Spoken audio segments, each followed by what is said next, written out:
ಕೇಸ್ಗಳಲ್ಲಿ ರೇವಣ್ಣ ಜಾಮೀನು ಭವಿಷ್ಯ ನಿರ್ಧಾರವಾಗುತ್ತೆ. ಸೆಷನ್ ಕೋರ್ಟ್ನಲ್ಲಿ ಜಾಮೀನು ಅರ್ಜಿ ವಿಚಾರಣೆ ನಡೆದಿದೆ. ರೇವಣ್ಣ ಪರ ಸಿವಿ ನಾಗೇಶ್ ವಾದವನ್ನ ಮಂಡನೆ ಮಾಡಿದ್ದಾರೆ. ರೇವಣ್ಣ ಪರ ಅವರ ವಕೀಲರಾದಂತಹ ಸಿವಿ ನಾಗೇಶ್ ವಾದವನ್ನ ಮಂಡಿಸ್ತಾ ಇದ್ದಾರೆ. ಕೆಲವೇ ಕ್ಷಣಗಳಲ್ಲಿ ರೇವಣ್ಣ ಜಾಮೀನು ಭವಿಷ್ಯ ಏನು ಅನ್ನೋದು ನಿರ್ಧಾರವಾಗುತ್ತೆ. ರೇವಣ್ಣ ಮೇಲಿನ 364A ಅಡಿ ಆರೋಪಕ್ಕೆ ಯಾವುದೇ ಸಾಕ್ಷಿಗಳಿಲ್ಲ. ಈ ಕೇಸಲ್ಲಿ ಯಾವುದೇ ಬೆದರಿಕೆ ಬೇಡಿಕೆ ಇಲ್ಲ. ಮೇಲ್ನೋಟಕ್ಕೆ ರೇವಣ್ಣ ವಿರುದ್ಧ ಸಾಕ್ಷಿಗಳೇ ಇಲ್ಲ. ರಾಜಕೀಯ ದುರುದ್ದೇಶದಿಂದ ಆರೋಪ ಮಾಡಲಾಗ್ತಾ ಇದೆ. ಈ ಅಪಹರಣ ಪ್ರಕರಣದಲ್ಲಿ ಪ್ರಜ್ವಲ್ ಆರೋಪಿ ಅಲ್ಲ. ಹೀಗಾಗಿ ರೇವಣ್ಣಗೆ ಜಾಮೀನು ನೀಡಿ ಅಂತ ಕೋರ್ಟ್ಗೆ ಮನವಿ ಮಾಡ್ತಿದ್ದಾರೆ. ಕೆಲವೇ ಕ್ಷಣಗಳಲ್ಲಿ ನಿರ್ಧಾರವಾಗತ್ತೆ ರೇವಣ್ಣಗೆ ಜಾಮೀನು ಸಿಗತ್ತಾ ಇಲ್ವಾ ಅನ್ನೋದು. ರೇವಣ್ಣ ಜಾಮೀನು ಭವಿಷ್ಯ ಏನು ಅನ್ನೋದು ಇನ್ನೇನು ಕೆಲವೇ ಹೊತ್ತಲ್ಲಿ ಗೊತ್ತಾಗದೆ. ವಾದ ಪ್ರತಿವಾದ ಬಹಳ ಜೋರಾಗಿ ನಡೀತಾ ಇದೆ. ಒಂದು ಕಡೆ SIT ಯಾವುದೇ ಕಾರಣಕ್ಕೂ ಜಾಮೀನು ನೀಡಬಾರದು ಅಂತ ವಾದವನ್ನ ಮಾಡ್ತಾ ಇದೆ. ಇನ್ನೊಂದು ಕಡೆ ರೇವಣ್ಣ ಪರ ವಕೀಲರು ವಾದವನ್ನ ಮಂಡಿಸ್ತಾ ಇದ್ದಾರೆ. ಈ ಕೇಸಲ್ಲಿ ಯಾವುದೇ ಬೆದರಿಕೆ ಬೇಡಿಕೆ ಇಲ್ಲ. ಮೇಲ್ನೋಟಕ್ಕೆ ರೇವಣ್ಣ ವಿರುದ್ಧ ಸಾಕ್ಷಿಗಳೇ ಇಲ್ಲ. ಹಾಗಾಗಿ ಈ ಪ್ರಕರಣದಲ್ಲಿ ಜಾಮೀನು ಸಿಗಬೇಕು ಅಂತ ವಾದವನ್ನ ಮಂಡನೆ ಮಾಡ್ತಿದ್ದಾರೆ ರೇವಣ್ಣ ಪರ ವಕೀಲ ನಾಗೇಶ್. ಜಾಮೀನಿಗಾಗಿ ಶತಾಯ ಗತಾಯ ಪ್ರಯತ್ನವನ್ನ ಮಾಡಲಾಗ್ತಾ ಇದೆ.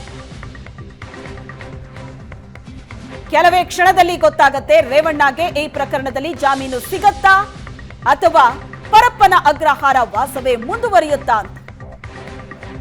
ರಾಜಕೀಯ ದುರುದ್ದೇಶದಿಂದ ಆರೋಪ ಮಾಡಲಾಗ್ತಾ ಇದೆ.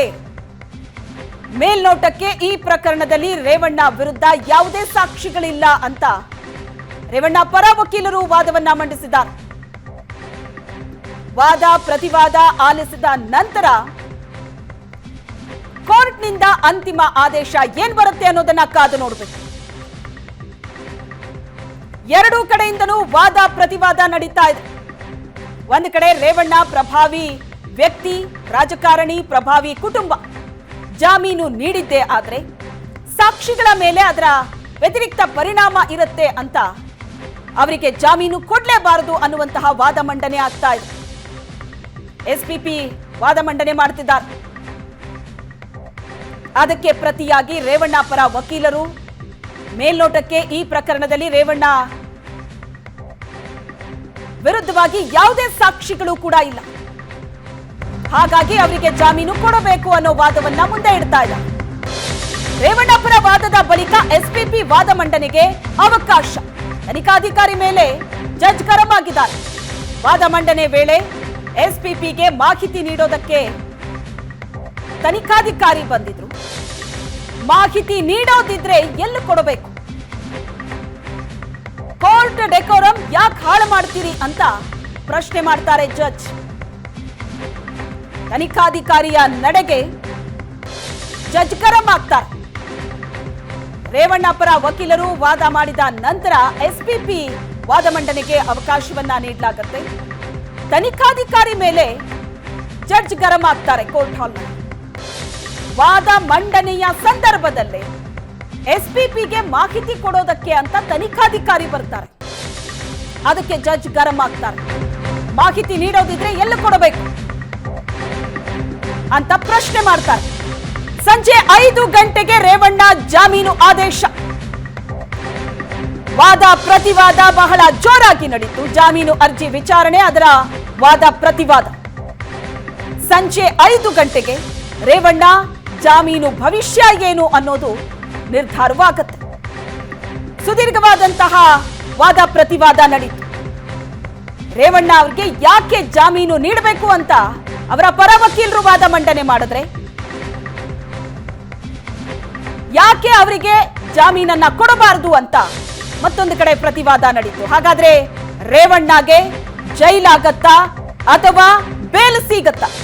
ಈಗಾಗಲೇ ಜೈಲಿನಲ್ಲಿದ್ದಾರೆ ಪರಪ್ಪನ ಅಗ್ರಹಾರದಲ್ಲಿ. ಆದ್ರೆ ಜೈಲು ವಾಸ ಮುಂದುವರಿಯತ್ತಾ ಅಥವಾ ಬೇಲಾಗತ್ತಾ ಅನ್ನೋದು ಸಂಜೆ 5 ಗಂಟೆಗೆ ಗೊತ್ತಾಗತ್ತೆ.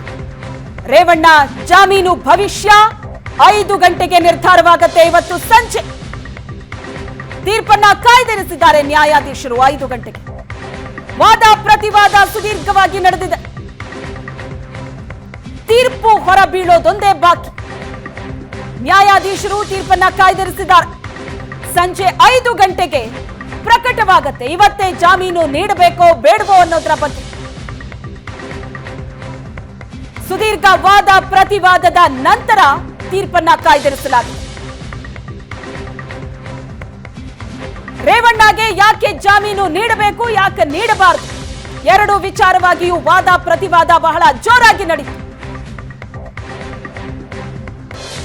ವಾದ ಪ್ರತಿವಾದವನ್ನ ಆಲಿಸಿದಂತಹ ನ್ಯಾಯಾಧೀಶರು ಈಗ ತೀರ್ಪನ್ನ ಕಾಯ್ದಿರಿಸಿದ್ದಾರೆ. ಸಂಜೆ 5 ಗಂಟೆಗೆ ರೇವಣ್ಣ ಜಾಮೀನು ಭವಿಷ್ಯ ನಿರ್ಧಾರವಾಗುತ್ತೆ.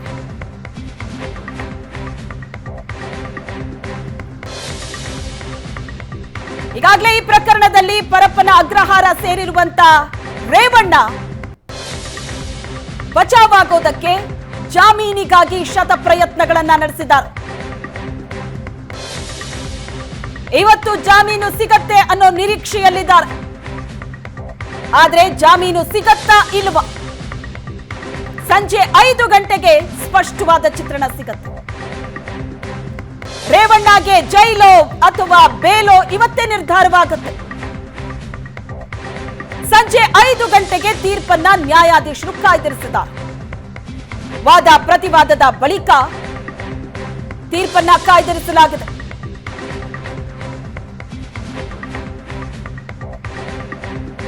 ಒಂದು ಕಡೆ ಎಸ್ಐಟಿ ಕೂಡ ವಿಚಾರಣೆಗೆ ಸಹಕರಿಸಿಲ್ಲ ಅನ್ನೋ ಅಂಶವನ್ನ ಕೂಡ ಮುಂದೆ ಇಟ್ಟಿತ್ತು.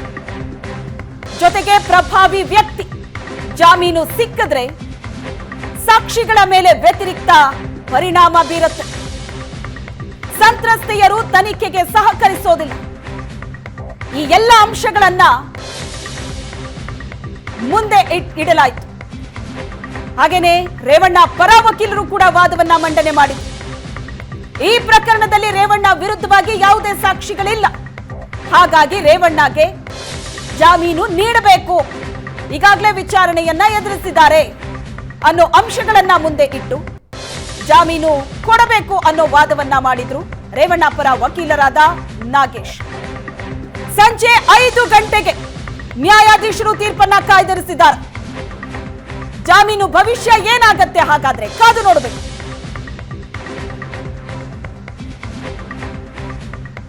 ಜಾಮೀನು ನೀಡಬೇಕೋ ಬೇಡವೋ ಅನ್ನೋ ತೀರ್ಮಾನ ಸಂಜೆ 5 ಗಂಟೆಗೆ ಪ್ರಕಟವಾಗುತ್ತೆ. ಸುದೀರ್ಘವಾದ ವಾದ ಪ್ರತಿವಾದ ನಡೆದಿದೆ.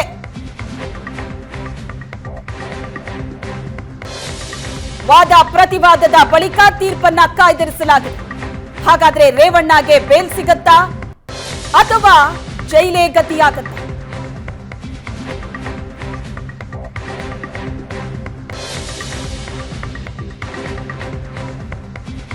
ನಿರೀಕ್ಷಣಾ ಜಾಮೀನು ಅರ್ಜಿ ವಜಾಗೊಂಡ ನಂತರ ಎಸ್ಐಟಿ ರೇವಣ್ಣರನ್ನ ವಶಕ್ಕೆ ಪಡೆದಿತ್ತು. ವಿಚಾರಣೆಯ ನಂತರ ಪರಪ್ಪನ ಅಗ್ರಹಾರ ಸೇರ್ತಾರೆ ರೇವಣ್ಣ. ಎಸ್ಐಟಿ ಕಸ್ಟಡಿಯ ನಂತರ ಕೋರ್ಟ್ಗೆ ಹಾಜರುಪಡಿಸಿದಾಗಲೂ ಕೂಡ ಜಾಮೀನು ಸಿಗತ್ತೆ ಅನ್ನೋ ಭಾರಿ ದೊಡ್ಡ ನಿರೀಕ್ಷೆಯಲ್ಲಿತ್ತು. ಆದ್ರೆ ಜೈಲು ಸೇರಬೇಕಾದ ಪರಿಸ್ಥಿತಿ ಅಂದಾಗ ಕಣ್ಣೀರಿಟ್ಟಿದ್ರು. ಇವತ್ತು ಕೂಡ ಜಾಮೀನು ಅರ್ಜಿ ವಿಚಾರಣೆ ಸಂದರ್ಭದಲ್ಲಿ ಬಹಳ ದೊಡ್ಡ ನಿರೀಕ್ಷೆ, ಜಾಮೀನು ಸಿಗತ್ತೆ ಅನ್ನೋ. ಆದ್ರೆ ಸಿಗತ್ತಾ ಇಲ್ವಾ? ಕೆಲವೇ ಹೊತ್ತಲ್ಲಿ ಜಾಮೀನು ಭವಿಷ್ಯ ನಿರ್ಧಾರವಾಗುತ್ತೆ. ನ್ಯಾಯಾಧೀಶರು ತೀರ್ಪನ್ನ ಕಾಯ್ದಿರಿಸಿದ್ದಾರೆ. ಇನ್ನೊಂದು ತಾಸಲ್ಲಿ ರೇವಣ್ಣಗೆ ಜೈಲಾಗತ್ತಾ ಅಥವಾ ಬೇಲ್ ಸಿಗತ್ತಾ ಅನ್ನೋದರ ಬಗ್ಗೆ ಸ್ಪಷ್ಟವಾದ ಚಿತ್ರಣ ಸಿಗಲಿದೆ.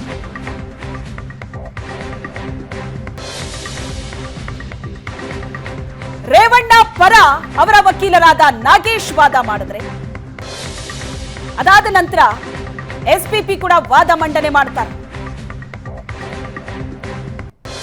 ಅವರು ಹೇಳಿದ್ದು ಪ್ರಭಾವಿ ರಾಜಕಾರಣಿ ರೇವಣ್ಣ, ಪ್ರಭಾವಿ ರಾಜಕೀಯ ಕುಟುಂಬ.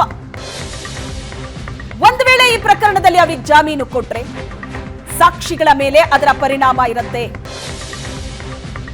ಆ ಕಾರಣಕ್ಕಾಗಿ ಅವರಿಗೆ ಜಾಮೀನು ನೀಡಬಾರದು, ಈ ಪ್ರಕರಣದಲ್ಲಿ ಇನ್ನೂ ಹಲವರ ಹೇಳಿಕೆಯನ್ನ ದಾಖಲಿಸಿಕೊಳ್ಳಬೇಕಾಗಿದೆ. ಆ ಹೇಳಿಕೆಗಳನ್ನ ದಾಖಲಿಸಿಕೊಳ್ಳೋದಕ್ಕೂ ಮುಂಚಿತವಾಗಿ ಜಾಮೀನು ನೀಡಿದ್ರೆ ವ್ಯತಿರಿಕ್ತ ಪರಿಣಾಮ ಬೀರತ್ತೆ ಅನ್ನುವಂತ ವಾದವನ್ನ ಮಂಡಿಸ್ತಾರೆ. ರೇವಣ್ಣ ಪರ ವಕೀಲರ ವಾದದ ನಂತರ ಎಸ್ಪಿಪಿ ವಾದಕ್ಕೆ ಅಲ್ಲಿ ಅವಕಾಶ ನೀಡಲಾಗತ್ತೆ. ಆಗ ತನಿಖಾಧಿಕಾರಿ ಮೇಲೆ ಜಡ್ಜ್ ಗರಂ ಆಗ್ತಾರೆ. ಕಾರಣ ವಾದ ಮಂಡನೆಯ ವೇಳೆ ಎಸ್ಪಿಪಿಗೆ ಮಾಹಿತಿ ನೀಡೋದಕ್ಕೆ ತನಿಖಾಧಿಕಾರಿ ಬರ್ತಾರೆ.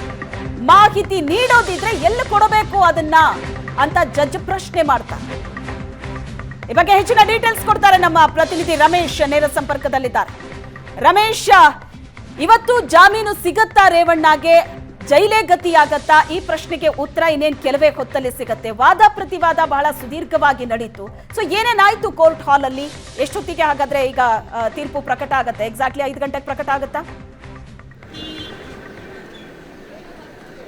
ಶ್ವೇತಾ, ಇವತ್ತು ಸರಿಸುಮಾರು 3 ಗಂಟೆಗಳ ಕಾಲ ಕೋರ್ಟ್ನಲ್ಲಿ ಸುದೀರ್ಘವಾದಂಥ ವಾದವನ್ನು ಮಂಡಿಸಲಾಯಿತು. ಅದರಲ್ಲಿ ಕೂಡ ಈಗಾಗಲೇ ಏನೋ ನಿನ್ನೆ ಕಳೆದ ಗುರುವಾರವೇ ಸಿ ವಿ ನಾಗೇಶ್ ಅವರು ರೇವಣ್ಣ ಪರವಾಗಿ ಸಂಪೂರ್ಣವಾದ ವಾದವನ್ನು ಮಂಡಿಸಿದ್ರು. ಅದಕ್ಕೆ ಪ್ರತಿಯಾಗಿ ಇವತ್ತು SIT ಪರವಾಗಿ SPP ಜೈನ ಕೊಟ್ಟಾರಿ ಮತ್ತು ಅಶೋಕ್ ನಾಯ್ಕ್ ಇಬ್ಬರು ಕೂಡ ಸುದೀರ್ಘವಾದ ವಾದವನ್ನು ಮಂಡಿಸ್ತಾರೆ. ಇದೊಂದು ತುಂಬ ಗಂಭೀರವಾದಂಥ ಪ್ರಕರಣ. 364A ಪ್ರಕರಣ ಏನಿದೆ, ಇದು ಒಬ್ಬ ಮಹಿಳೆಯನ್ನು ಕಿಡ್ನಾಪ್ ಮಾಡಿ ಆಕೆಗೆ ಎದುರಿಸಿ ಈ ಮೂಲಕ ಆಕೆಗೆ ಅಂದರೆ ಎಲ್ಲೋ ಒಂದು ಕಡೆ ಅಜ್ಞಾತ ಸ್ಥಳದಲ್ಲಿ ಇಟ್ಟು ಕಿರುಕುಳವನ್ನು ಕೊಟ್ಟಿದ್ದಾರೆ. ಮತ್ತು ಈ ಮೂಲಕ ಎಲ್ಲೋ ಒಂದು ಕಡೆ ಒಬ್ಬ ಮಹಿಳೆಯನ್ನು ಎದುರಿಸುವ ಮೂಲಕ ಮತ್ತೆ ಬೇರೆ ಬೇರೆ ಮಹಿಳೆಯರಿಗೆ ಥ್ರೆಟ್ ಮಾಡುವಂಥ ಕೆಲಸಗಳಾಗಿದೆ. ಮತ್ತು ಇದಕ್ಕೆ ಸಂಬಂಧಪಟ್ಟಂತೆ ಸಾಕಷ್ಟು ಸಾಕ್ಷಿಗಳಿದೆ.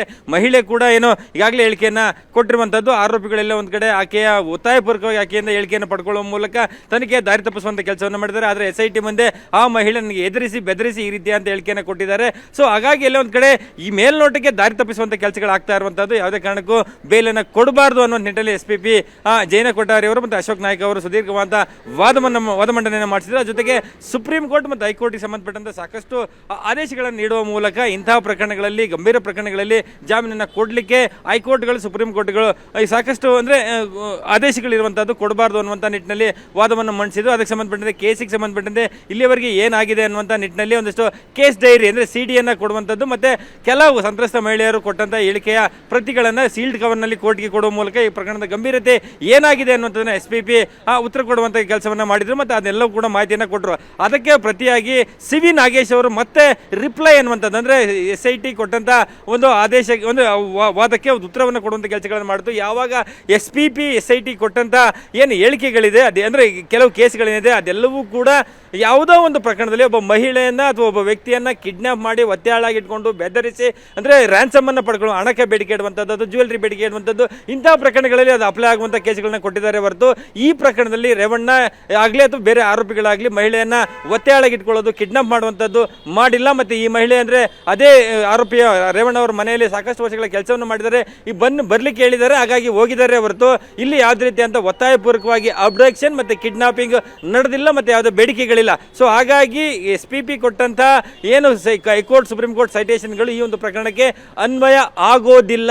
ಸೊ ಹಾಗಾಗಿ ಈ ಪ್ರಕರಣದಲ್ಲಿ ಸಂಪೂರ್ಣವಾಗಿ ಮತ್ತು ಇಲ್ಲಿವರೆಗೆ ನಡೆದಂಥ ತನಿಖೆಯಲ್ಲಿ ಸಂತ್ರಸ್ತೆ 164 ಸ್ಟೇಟ್ಮೆಂಟ್ ಆಗಿಲ್ಲ, ಅಂದರೆ ಒಂದು ಸ್ವಇಚ್ಛೆ ಹೇಳಿಕೆಗೆ ಆಗಿಲ್ಲ, ಮತ್ತು ಕೋರ್ಟ್ನಲ್ಲಿ 164 ಹೇಳಿಕೆಯನ್ನು ಕೊಟ್ಟಿಲ್ಲ. ಇಷ್ಟು ಮೇ 4ನೇ ತಾರೀಕು ಸಂತ್ರಸ್ತೆಯನ್ನು ರಕ್ಷಣೆ ಮಾಡಲಾಗುತ್ತೆ. ಈವರೆಗೂ ಕೂಡ ಒಂದು ಮಹಿಳೆಯ ಹೇಳಿಕೆಯನ್ನು ಪಡ್ಕೊಳ್ಳುವಂಥದ್ದು ಮತ್ತು ಅದು ಏನು ಮಾಡ್ತಾರೆ, ಎಲ್ಲ ಒಂದು ಕಡೆ ಆಪ್ತ ಸಮಾಲೋಚನಾ ಕೇಂದ್ರದಲ್ಲಿ ಇಟ್ಟಿದ್ದೀವಿ ಅನ್ನುವಂಥ ಹೇಳಿಕೆಗಳನ್ನ ಕೊಡ್ತಿದ್ದಾರೆ. ಸುಮಾರು 1 ವಾರ 10 ದಿನಗಳ ಕಾಲ ಆ ಒಂದು ಮಹಿಳೆಯನ್ನ ಆಪ್ತ ಸಮಾಲೋಚನಾ ಕೇಂದ್ರದಲ್ಲಿ ಇಟ್ಟುಕೊಂಡು ಏನು ಮಾಡ್ತಾ ಇದ್ದಾರೆ ಇದೇ ಮೇಲ್ನೋಟಕ್ಕೆ ಗೊತ್ತಾಗುತ್ತೆ. ಇದೆಲ್ಲ ಒಂದು ಕಡೆ ರಾಜಕೀಯ ಪ್ರಭಾವಿತವಾದಂಥ ಏನು ಪ್ರಕರಣ ಆಗಿರುವಂಥದ್ದು.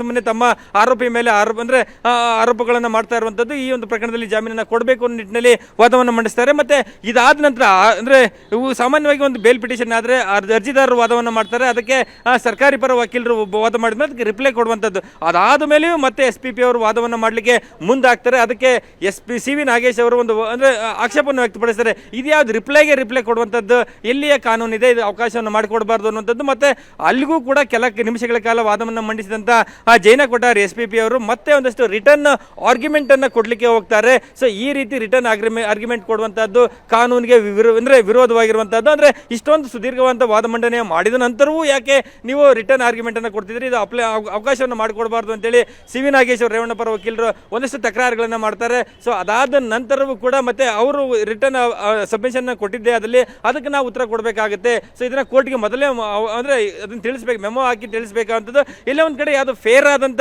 ಒಂದು ಆರ್ಗ್ಯುಮೆಂಟ್ ಆಗ್ತಾ ಇಲ್ಲ, ಕೊಡುವಂಥ ಸಾಕ್ಷಿಗಳು ಸರಿಯಾಗಿಲ್ಲ, ಮತ್ತು ಸಾಕ್ಷಿಗಳು ಯಾವುದೂ ರೇವಣ್ಣ ಮೇಲೆ ಇಲ್ಲದೇ ಇದ್ರೂ ಕೂಡ ಈ ರೀತಿಯಾಗಿ ಯಾರೋ ಒಬ್ಬ ಮಹಿಳೆ ಕಿಡ್ನಾಪ್ ಆಗಿದೆ ಅಂತೇಳಿ ಆರೋಪ ಮಾಡುವ ಮೂಲಕ ಬೇರೆ ಬೇರೆ ಪ್ರಕರಣಕ್ಕೆ ಕನೆಕ್ಟ್ ಮಾಡುವಂಥ ಕೆಲಸಗಳನ್ನು ಮಾಡ್ತಾ ಇದ್ದಾರೆ. ಸೊ ಹಾಗಾಗಿ ಈ ಒಂದು ಪ್ರಕರಣದಲ್ಲಿ ಬೇಲನ್ನು ಕೊಡಲಿಕ್ಕೆ ತೀರಾ ಯೋಗ್ಯವಾದಂಥ ಪ್ರಕರಣ, ಬೇಲನ್ನು ಕೊಡಬೇಕು ಅಂತೇಳಿ ಸಿ ವಿ ನಾಗೇಶ್ ಅವರು ವಾದ ಮಂಡಿಸ್ತಾರೆ. ಅಂತಿಮವಾಗಿ ವಾದ ಪ್ರತಿವಾದ ಮುಕ್ತಾಯ ಆಗಿರುವಂಥದ್ದು. ಜಡ್ಜ್ 5 ಗಂಟೆಗೆ ಸಾಧ್ಯವಾದ್ರೆ ಟೈಮ್ ಪರ್ಮಿಟ್ಸ್ ಮಾಡಿದರೆ 5 ಗಂಟೆಗೆ ಒಂದು ಆದೇಶವನ್ನು ಪ್ರಕಟಿಸ್ತೇನೆ ಅಂತೇಳಿ ಕೋರ್ಟ್ನಿಂದ ಅಂದರೆ ಬೆಂಚಿಂದ ಇಳಿದಿರುವಂಥದ್ದು. ಮತ್ತು 5 ಗಂಟೆ ಹೊತ್ತಿಗೆ ಈ ಒಂದು ಆದೇಶವನ್ನು ಸಂಪೂರ್ಣವಾಗಿ ಬರೆಸಿ ಡಿಕ್ಟೇಷನ್ ಮುಕ್ತಾಯ ಆಗಿದ್ದೆ ಅದರಲ್ಲಿ ನ್ಯಾಯಾಧೀಶರು ಆದೇಶವನ್ನು ಹೊರಡಿಸಬಹುದು ಅಥವಾ ನಾಳೆಗೆ ಮುಂದೂಡಬಹುದು. 5 ಗಂಟೆಗೆ ಒಂದು ಜಡ್ಜ್ ಅವರು ಮತ್ತೆ ಕೋರ್ಟ್ಗೆ ಬಂದ ನಂತರ ಆದೇಶದ ಸಂಪೂರ್ಣವಾದ ಪ್ರತಿ ರೆಡಿಯಾಗಿದ್ದರೆ ಆದೇಶವನ್ನು ಪ್ರಕಟಿಸಬಹುದು ಅಥವಾ ನಾಳೆಗೆ ಹೋಗ್ಬೋದು. ಹಾಗಾಗಿ 5 ಗಂಟೆಗೆ ಏನಾಗುತ್ತೆ ಅನ್ನುವಂಥದ್ದು ಒಂದಷ್ಟು ಕುತೂಹಲನ ಮೂಡಿಸಿದೆ. Shweta. Yes, thank you Ramesh, ನಿಮ್ಮೆಲ್ಲ ಡೀಟೇಲ್ಸ್.